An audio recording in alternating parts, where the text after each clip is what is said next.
All right. So, welcome to Beyond Pings and a very, very warm welcome to this edition of a new program, new initiative that we bring to you from Beyond Pings desk. This is called My Health First. And My Health First is basically a campaign for women. We will come to the program details in just a minute. Uh, in the meantime, if everybody can put their uh, sounds on mute, please. There is a lot of background sound, and everybody's video to be off, please. Thank you very much. Thank you very much for joining in and welcome to Beyond Pinks. Today, we are going to talk about two facets of health. One, we are talking at a nation level, at a country level, or even at a state level. What is the state of affairs? What is it that the government is doing? We will have very shortly our Telangana state health minister who will join us.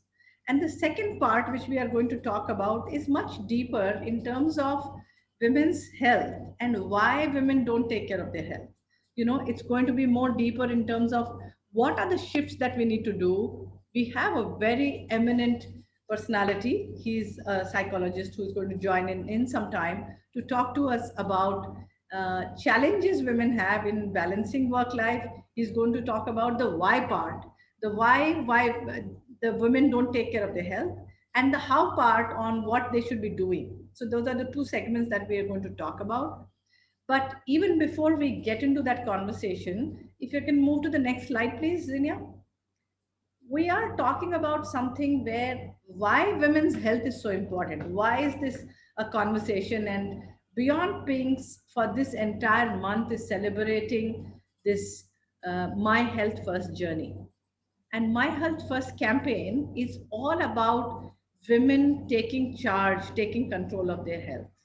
And is it so important, or is it so prevalent that we have to talk about women's health and what happens to man's health? And Women's Day, we are talking about nothing else but health as our main agenda. Well, it is important and it is complex only for the reason women neglect their health and they themselves treat them to be second grade citizen, be it home or at workplace. And when it comes to health, it's even more deeper than what we assume and think. And for a country and the world to progress, we are saying, Zinia, if you can put yourself on mute, please.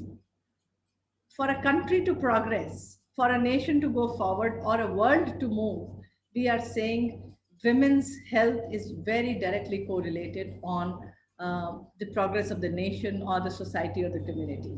Yeah, so it is much deeper than what we assume, and it needs to be looked at from a lens which we never looked at before. I will give you some statistics here. 6 out of 10 women. Yeah, this campaign basically, yeah, you can move, Zinia. Yeah, so the campaign basically, we are talking about My Health First is basically a campaign, an effort towards ensuring that every woman should take their health as their top priority and can get access and the care that is required when needed. So we are not even getting to the care which is not provided. We are saying it is available. How are you using it is the question. And we women, we are talking about educated, normal people women who can read, write, and can get access. Even those women don't take care of their health. I'm not talking even getting to the point of accessibility of for the women who don't have accessibility. We have access, and are we still using to the best of my availability? We will talk about it with the minister when he comes in here. Let's go to the next slide, Sinia. Here we are saying 37% of the women receive health care. Yeah, so they don't even receive the proper health care which need to be there. And we we are talking about prioritizing her health. And when we say this, um, there is a direct correlation. There is a direct statistics which talks about how women take care of their health or don't take care of their health. It says 6 out of 10 women, 6 out of 10 women who leave workplace leave for the reason which is something around health. Think about it. If 100 women are leaving, 60 women are somewhere or the other related to this topic. I'll give you a few examples. For example, a woman who is 28, 29, 30-year old, postpartum pregnancy challenges, depression. She is not even aware that she's going through depression. There is a havoc in her life that she is not able to bounce back. Even though mentally she wants to, she's not able to get back. Or things like PCOD, menstrual challenges, or PCOS, or even thyroid. These are things which are not visible, so to say. They are not on the face. And I will go even further to say things where anemia, basic iron deficiency. Can you go back, Zinia, please? Iron deficiency, okay, or a vitamin D uh, is something which is not expensive, something which is controllable. It's a lifestyle challenge which can be fixed.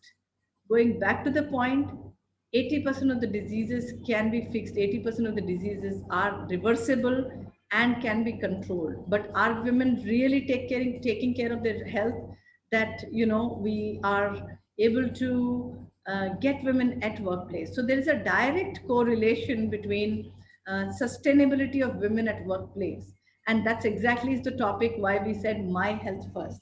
You need to prioritize your health. Once you do that, you are able to go to work and sustain for 30 years period of time.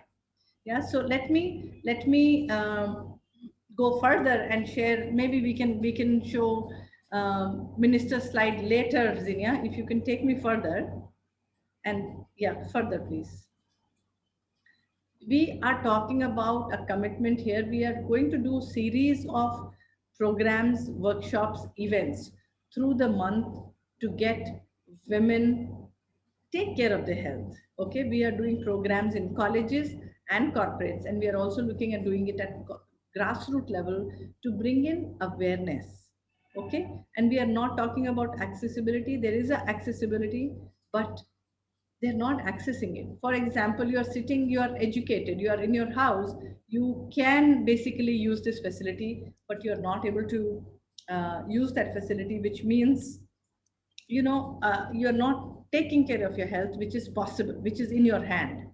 And the first and foremost part of it, basically, this campaign, which is the Choose to Challenge, UN has given this slogan and the program. The goal for women during COVID period, they said choose to challenge, which is the biggest hurdle for women to choose to challenge. And we have built our campaign around Choose to Challenge, where we are saying the obstacles faced by women to spread the awareness about self-care.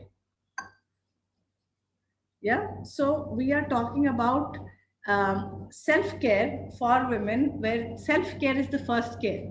And we say me first and choose to challenge. These are the two campaigns that we are talking about. And let me take you through what happened during the COVID period and how it impacted women more than men. Now, there are a lot of people who have joined in here. You could chat with me, you can write down, or you want to talk, both are okay. On, do you think COVID has impacted women and men differently? And were women health issues were not becoming a priority during the COVID period? If you think it was, or it was equal, that's also fine. You can write that. But if you think her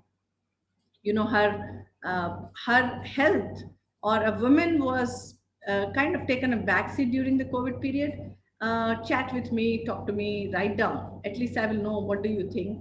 Our data, our research and survey shows us that women's health and women's mental makeup got impacted much more than men during the COVID period. It was much more difficult for women to cope up because the household responsibility came upon women more than men. Of course, men, a lot of household men were helping, but the point is, major share of responsibility came down on women. Right. So, my question to you, the audience who have joined in, maybe Shailaja, Zinia, anybody who wants to write, Monica, that has COVID impacted men and women differently? Please type in. At least we will know your opinion, because we will use that data to put it back in our surveys, the data that we are collecting. Anybody who wants to speak up, also okay.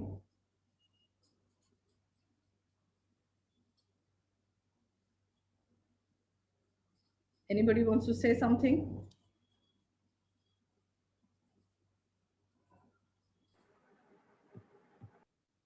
Yes, please go ahead. Yes, definitely. I think, am I audible? Yes, you are. I think Covid ने सबकी life में बहुत बड़ा Covid से impact हुआ है।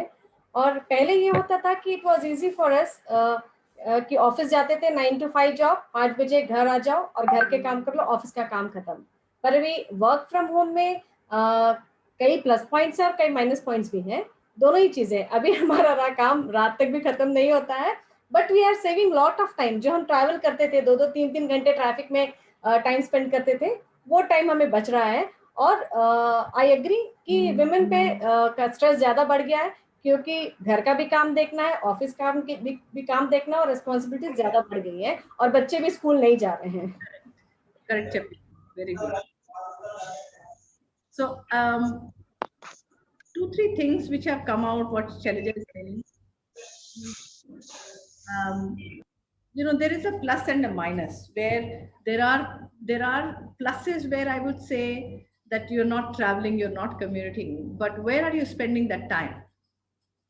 You're spending the time in the kitchen. You were not cooking 3 meals a day. Now you're cooking 3 meals a day. It could be that.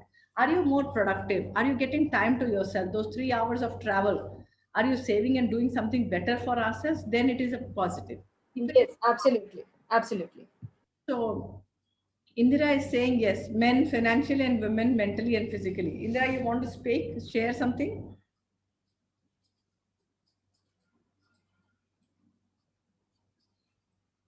Okay. No, that's what I want to say. Like whatever I felt, that's what I expressed over there. Yeah. Yes. Yeah, so women physically and mentally, it has impacted much, much more. It has, right? And Jamuna is saying that health issues have increased in case of women during the COVID time. Yeah, I think Sridhar has also joined in. Hi, Sridhar.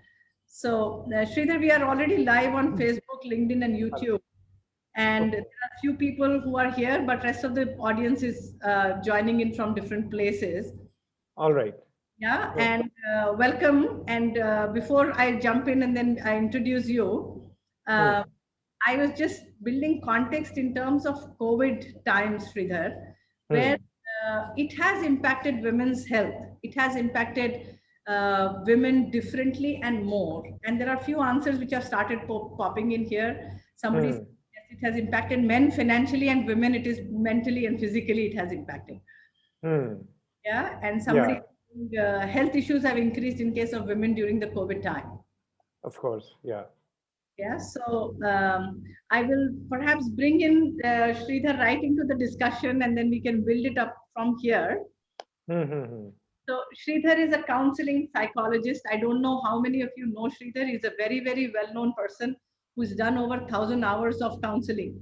And his areas of counseling are from parenting to marriage to depression, anger, all of it. And my connect with Sridhar happened because I'm a big fan of his. I see his videos, and he's so to the point and very, very clinical, point based, and very easy to follow approach. He's never taking a side. He's giving such a beautiful objective view to situations. So I've been a big fan of Sridhar. So we reached out and we got Sridhar here to join us for this conversation.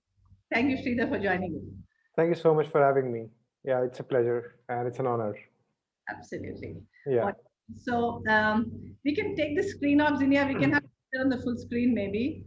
And Sridhar, to take this conversation forward on women and health. And for this Women's Day, we have chosen health to be the big topic, where we are talking about this campaign on My Health First.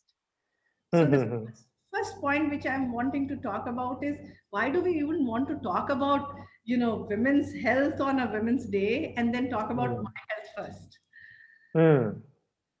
So like you want to understand that why is this a big concern? Like why is it become such a problematic issue? Exactly. Why is it such a why Hmm. women's health is such an important thing?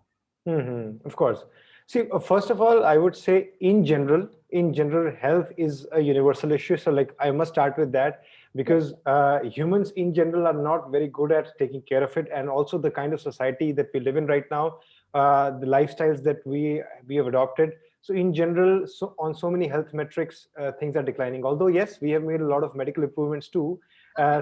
And we do our life expectancy sure has increased for men and for women, Yes. but yes, overall there are so many things that are still that have actually taken a step back.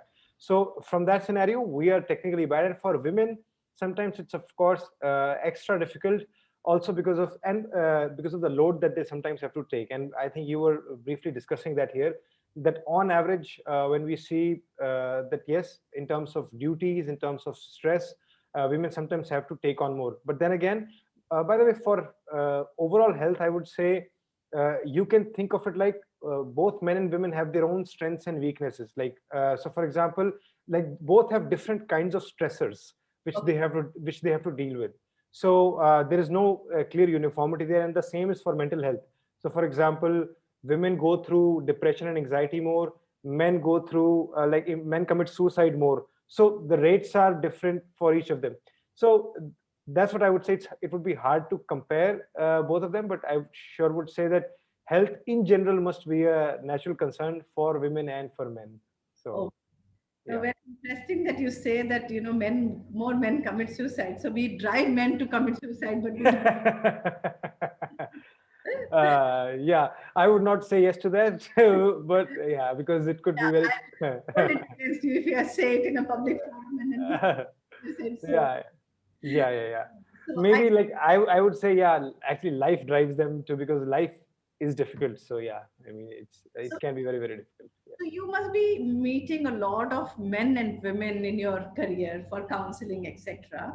What Yeah. kind of challenges, what kind of counseling men come for and women come for? When you say stresses are different, what kind of counseling, typical Hmm. counseling they come for? So actually, at least in my practice, I've seen that there is a big overlap there. You don't really find, but yes, for in our case, in my case, one pattern that I notice here is that women, especially mothers, they tend to take way more stress for the kids than the husband usually.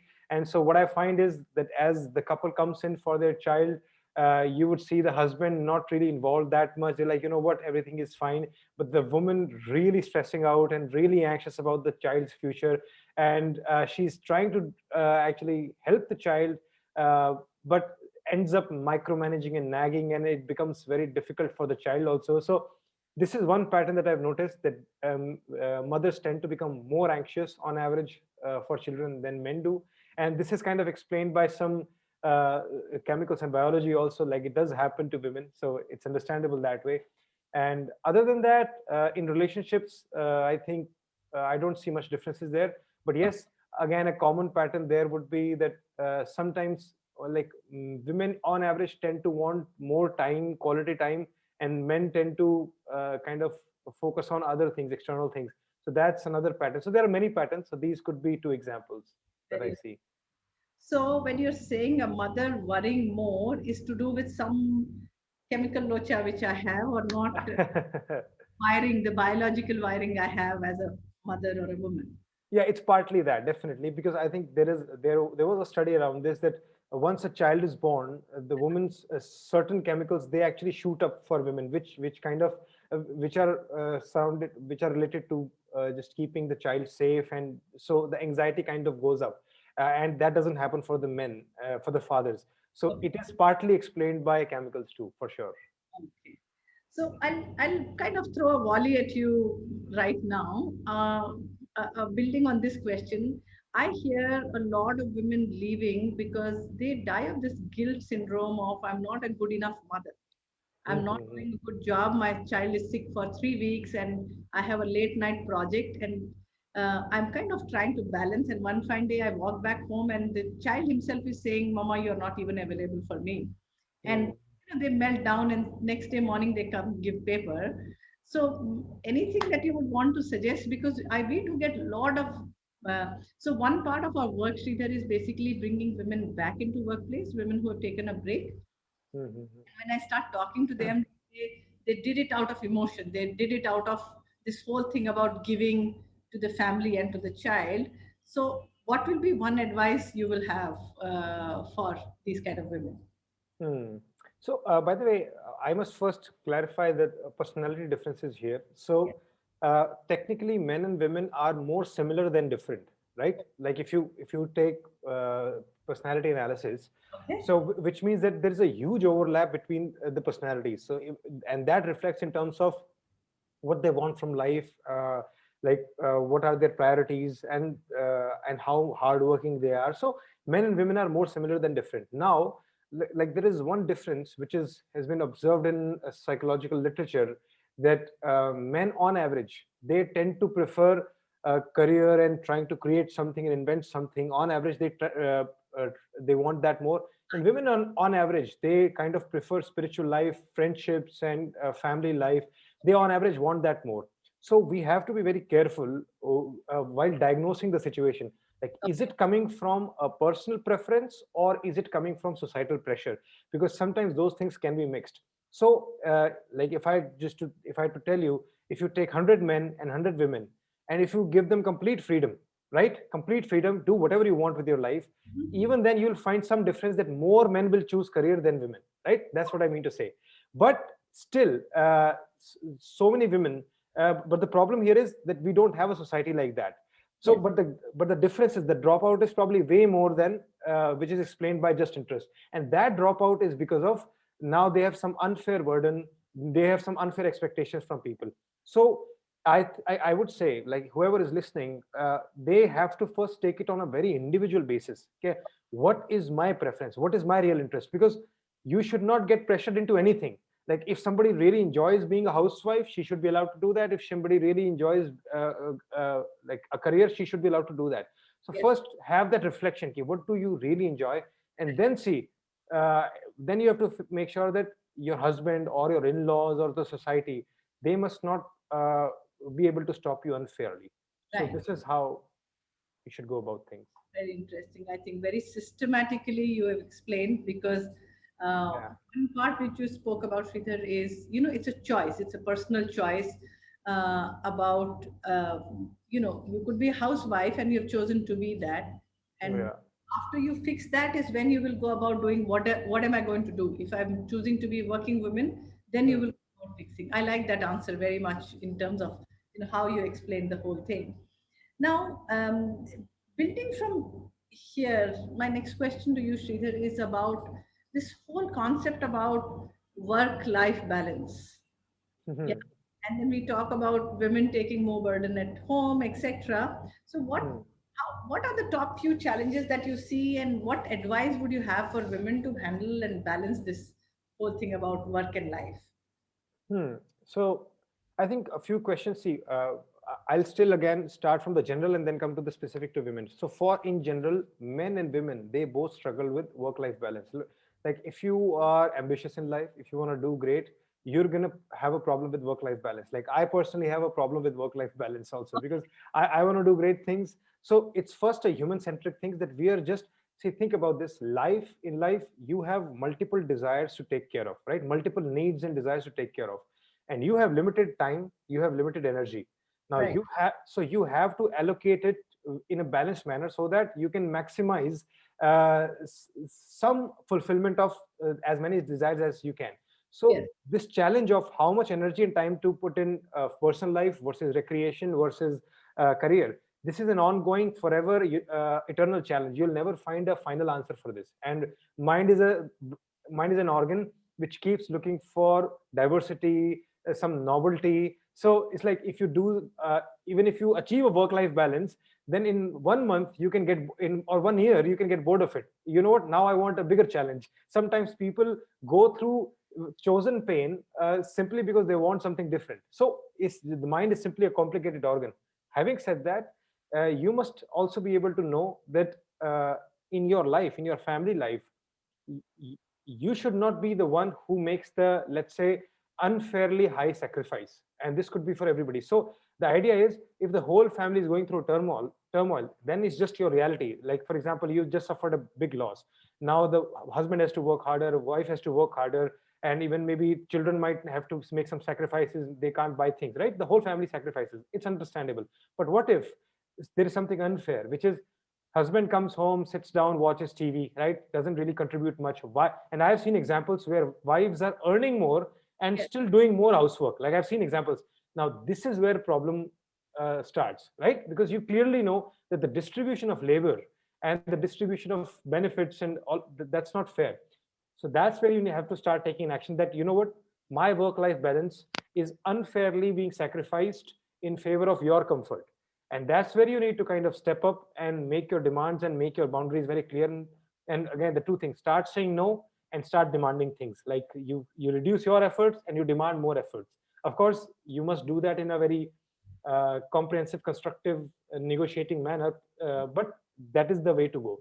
So make that diagnosis: what's your situation?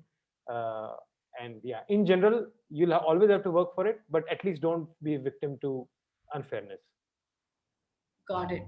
So I would build further on this, Suresh, and ask you the challenges which women have to say no. Meaning, how do you say no? No is a very, very, we are taught, especially, in a patriarchal society, we are like, if I'm saying yes, I'm a good girl. That good girl thing, good woman thing, versus no means you're a bad person, be it at work or home. Tell me a few tips for me. How do I handle and how do I say no? Hmm. Very good question, and a very difficult solution also, but nevertheless, you must do it. So the idea here is that we essentially, all of us are approval seeking humans, right? We need approval of people around us. Yes. We want to belong, we want to be accepted, we want to be appreciated. So we can go to great lengths to ensure that we are being liked, right? And that goes for men and for women. But however, again, the demands and stressors can be different from men and women, but the core, the mechanism of wanting that approval is actually similar. So in that case, when you have to say no, you have to realize that you will. So the life is not exactly a popularity contest, because you cannot simply please everybody.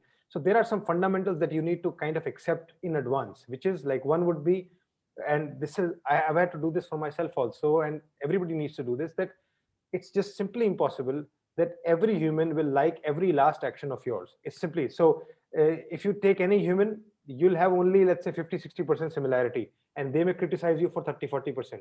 If you take 100 people, 70 might vote for you, 30 might not vote for you, right? Or it could be the other way around. So you cannot please everybody. So it's an impossible task, and that's why you must not go too far with that. And the strength to say no comes from that also. I'm gonna, let's say, I'm gonna upset 30 people, right? Anyway, why not 35? Why not 40? Right? So it's something is gonna happen anyway. It's not like I can achieve perfection. So that's like a starting point. You can think like that. And then, of course, ultimately, it's important to live your life value based. What are your values? What's important to you? Because in the long run, regrets come from the fact that, okay, I wasn't able to live my life according to my interests and values and ethics, right? And so you must do this in advance, that you, okay, you know what, ask yourself this question: what is important to me? And I have a reason to pursue that. And if somebody else has a problem with that, then it's their problem, it's not my problem. And that's why you get strength also. And maybe a next thing would be, just because other people can show negative emotions towards you does not make them right. Just because somebody is upset does not mean that you have to take some action to fix their agony. It's not your job, you cannot do it. Yes, you must keep reflecting that, have I done something to directly harm them? If you have, then correct yourself. But if you have not, if you're just going with your own life, if you're wearing the shirt of your color you want, if you're choosing the life career that you want, if you are marrying a person that you like, you are not directly harming your parents or your friends or your relatives, right? And in those cases, you must be very strong in your beliefs that if they get upset, it's their problem, it's not my problem. You can say no to them, you can reject them, you reject their opinions, of course, you can disagree with them. And just know that it's your right to disagree. It doesn't make you a bad person. So Okay, I think the essence of this one is you have a right. What was the sentence? You have a right to disagree. You have a right to disagree. You Yes, have a right it's a to, fundamental right. yeah. Yeah. And that I that is very, very difficult for women. What you just said, that right to disagree, and it comes from all corners. And I think it's very deep rooted with us women. And I will give you a personal example, Sridhar here, Yeah. uh, where I've never seen my mom disagree with my dad. Okay. Mm.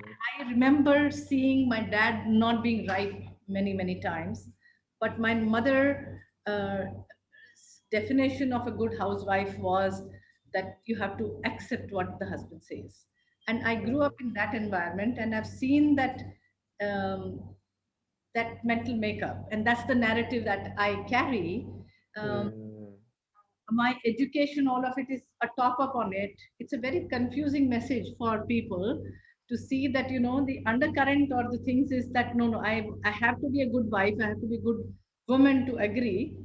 But same time, my education tells me that, you don't have to agree. Yeah. Yeah. Yeah. Yeah. Yeah. So yes, very, very important steps which you mentioned, that you have a right to disagree and you Mm. cannot please everybody. I really appreciate. There is a big message, women out there, whoever is Mm. joining in, that it's okay if you were displeasing 30% people. Now you are 35.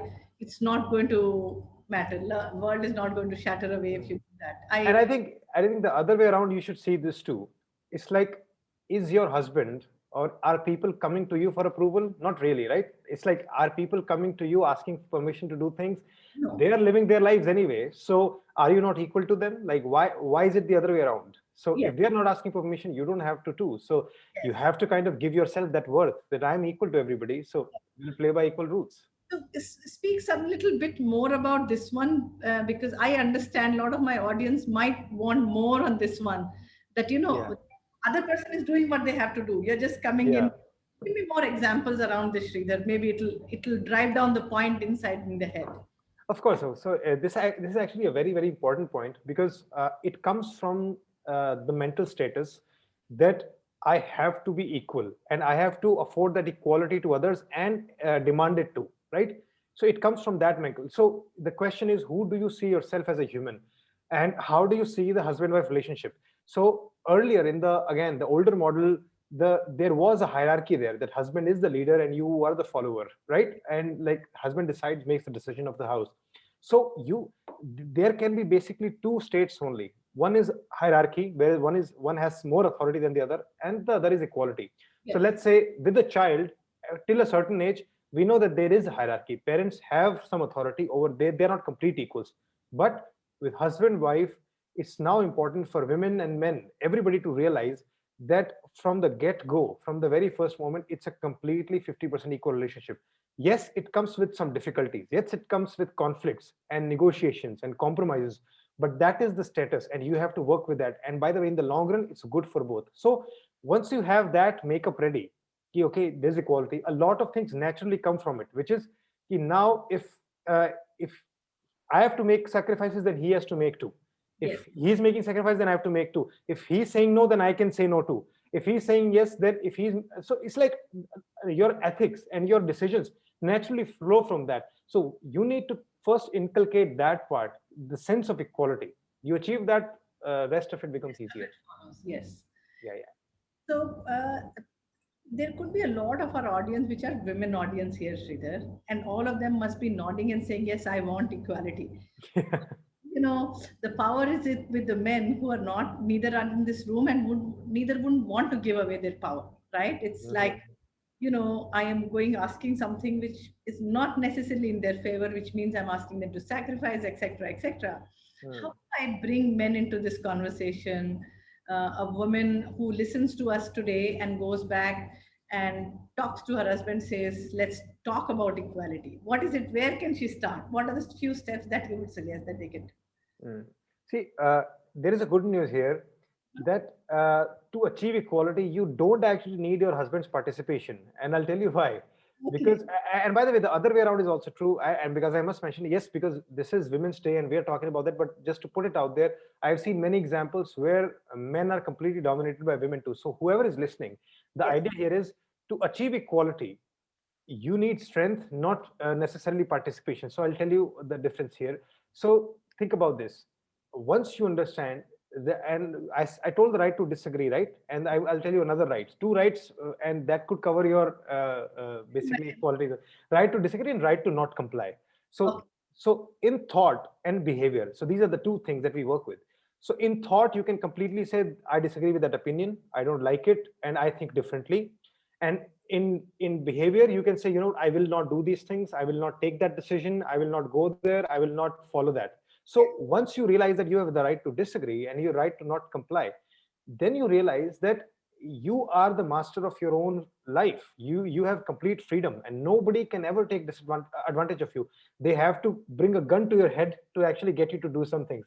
And Right. I hope husbands are not doing that, at least in the audience. So once you learn that, then it comes about, what, we have to have a conversation. And if the husband does not sincerely participate, or the wife does not sincerely participate in the conversation, it's a lose-lose for them too, because then you can clearly say no, because once it's a deadlock, it's a lose-lose for both. Yes. Nobody can, then you can do whatever you want. so Exactly. so this is the key piece here. So yes, ultimately a healthy relationship will come through conversation. Ultimately, you can't just become an activist in your own house and live a happy life. That won't happen. But you must be able to become a rebel and activist, but follow that up with good conversations. What, now let's discuss boundaries, now let's discuss what's fair, and let's come to a compromise. So compromise is the goal, but it starts with that strength, that I'm not going to depend on that person's agreement to Yes. make my life fair. So Fair enough. I think that's a very, very important key takeaway yeah. because we expect participation. Somebody's also written, they're saying we do not need the male's participation, but to raise your voice for yourself.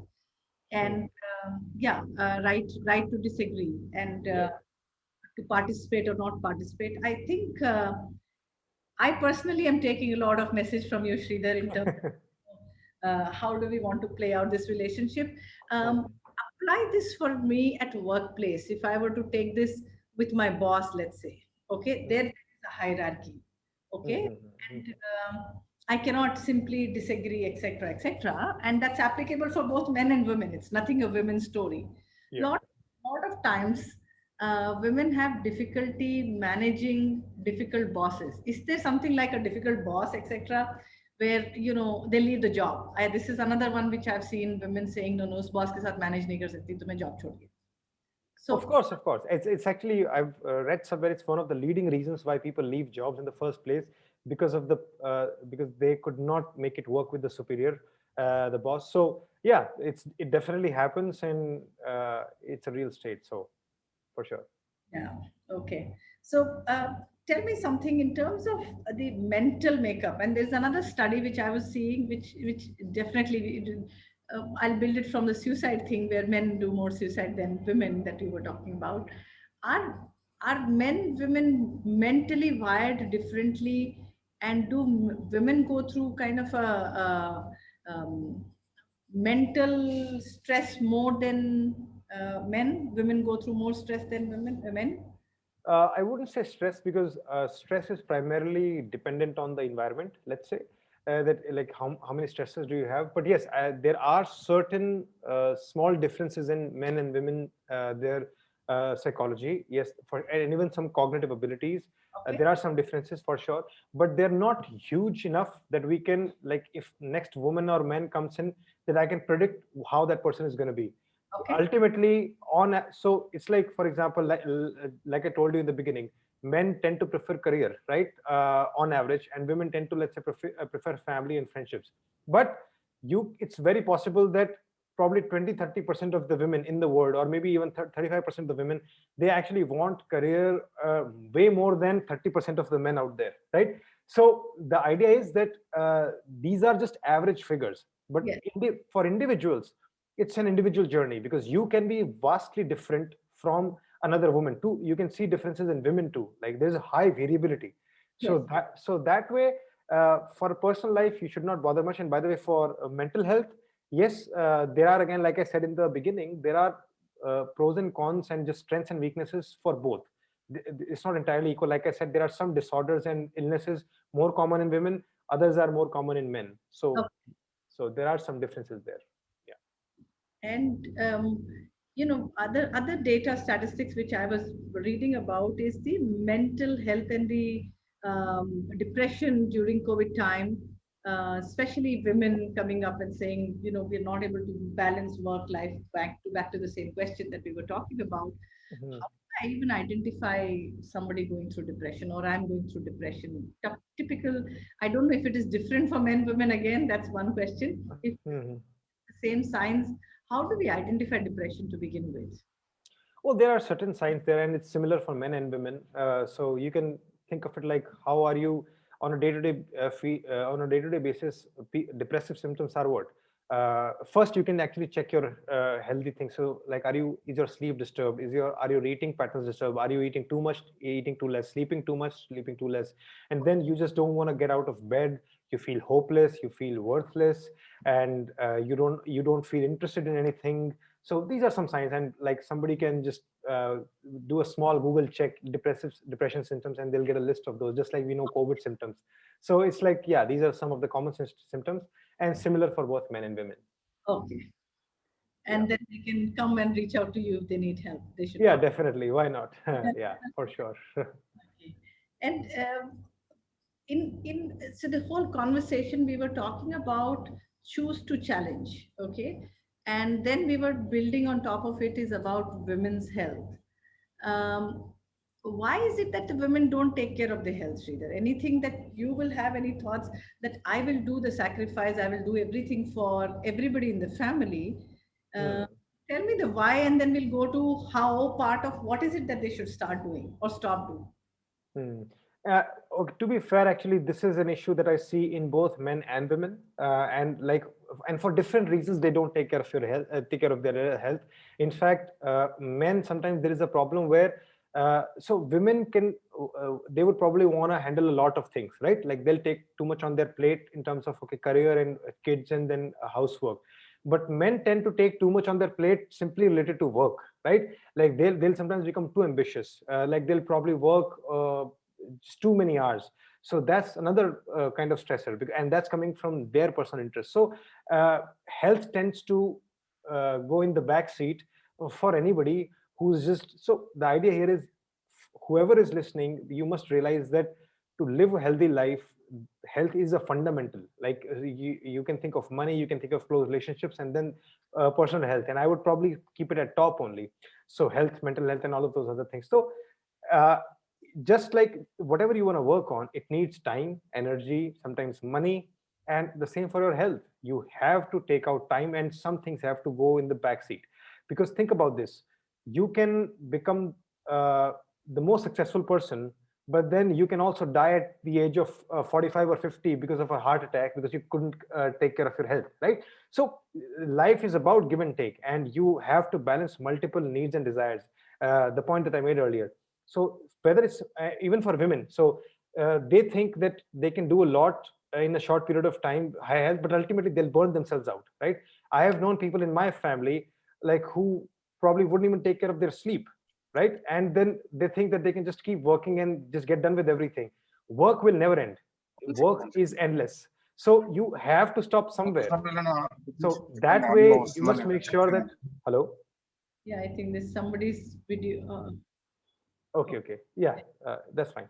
So yeah, I think, yeah, in any case, you have to stop work, with whoever you are, and focus on your health. And for women or for anybody, I would say probably the first thing that you can do is just have a good night's sleep. You think that I can work too late in the night and then get up early in the morning and then start working again? Terrible idea. Sleep is probably one of the first things that are being sacrificed in busy lives, right? Because, okay, come solenge, like, because so that I can work more. And Exactly. that's terrible for your health. It has long-term drastic and actually catastrophic effects on your body. So have this amount of sleep where you wake up feeling fresh, 7 to 8 hours, and it's absolutely crucial. So that could be like the first step, and then of course there are diet and exercise, all those other things. Okay.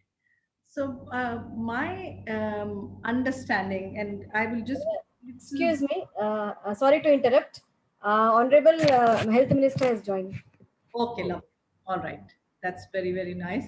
We will just wrap up this conversation and we'll have the Minister Garu speak. So Yeah. I think in summary, if you could just give me 3 or 4 bullet points, Sridhar, in terms of what women should be doing to take care of their health, mental, physical, etc., and how they are important. Whatever you have just spoken, if you could summarize it for me, that would be wonderful. Your first recommendation, like I said, make sure that your sleep is not affected by things. You have a good night's sleep. It has way more benefits than you can imagine. First, then second would be, of course, basic diet and exercise, like the common wisdom. And the third would be for mental health.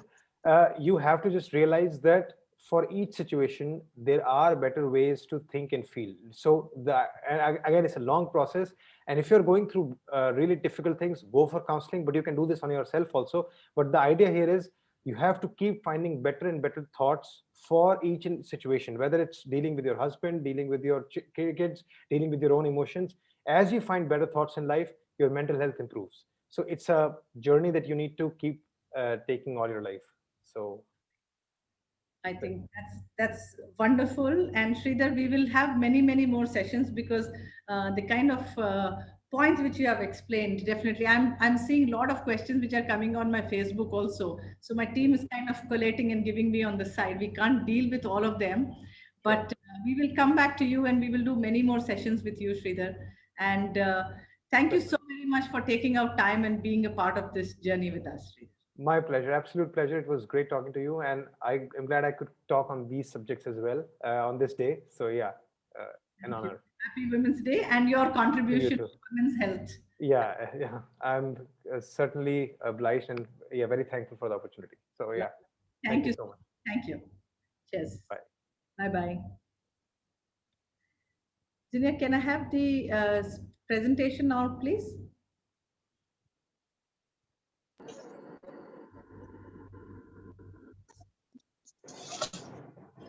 Can I have the minister's slide? Okay. Can you put the slide mode, please? Good afternoon, everybody. We just finished one part of our event, which was about, a psychological perspective on why health is important and why women neglect their health. The second part, మన chief guest గారు వచ్చారు ఇప్పుడు Rajendra Garu, and he is the Honorable Minister of Health, Medical Family Welfare, Government of Telangana.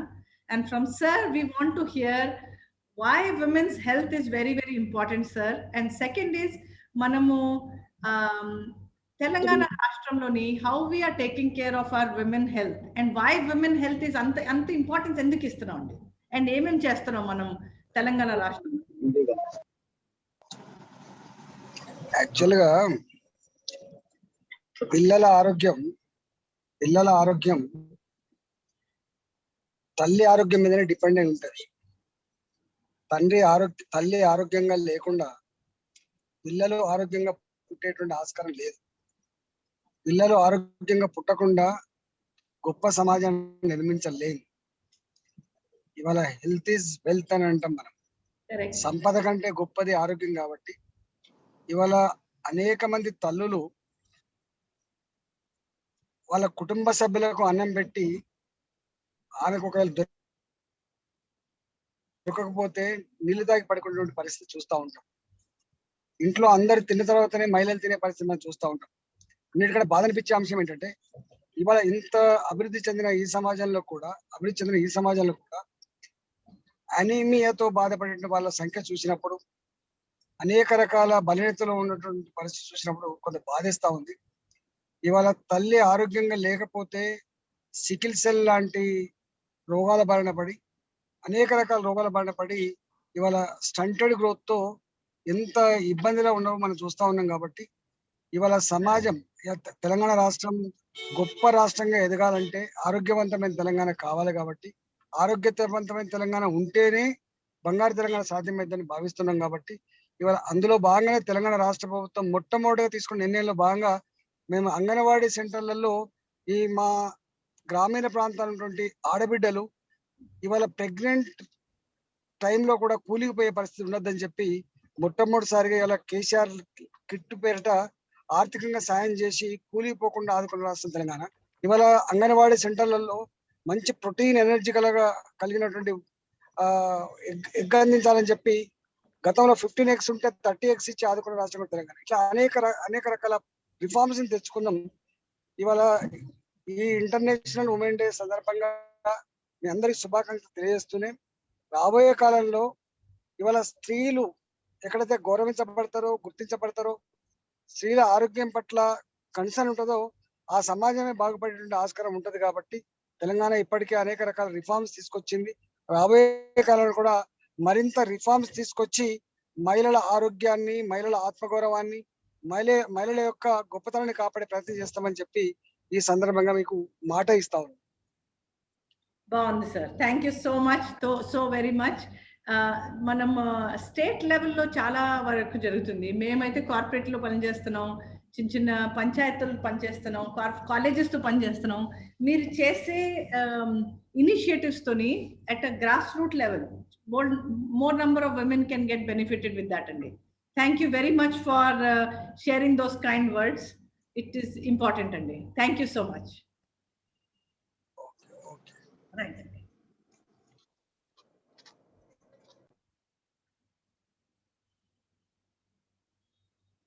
All right, can you bring me onto the center? All right.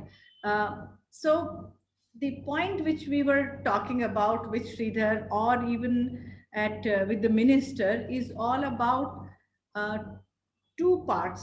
One, if you look at it at a state level or a country level, there are a lot of initiatives, programs which need to be done for a larger impact. And then we are talking about how individually we can make a difference, how we as individuals need to take care. So the state could do whatever they're doing, but as an individual, we need to do something for our health. So that's the most important message. So, Zinia, if you can put the slides back, please, for me.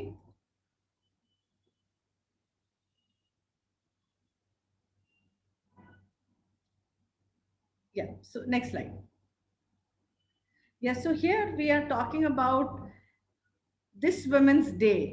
All the women who are joining us from all corners of the country, we are saying the greatest gift that you can give to your family and the world is a healthy you. And this is for every woman and man also, and for the children. So the most important part is you being healthy, and then you can have the family healthy. If you are not healthy, you cannot have the family healthy. And in this cause, we are joined by Rivalsys, who has supported us with the technology, and Dr. Sushma Ravi, who's basically also a part of our journey in making a better, healthier India. Thank you very, very much joining in. And if you have more questions, you can keep pouring it here or on the Facebook Live. And through the month, we have just inaugurated the program today. We will have more programs around health, which will continue to come in.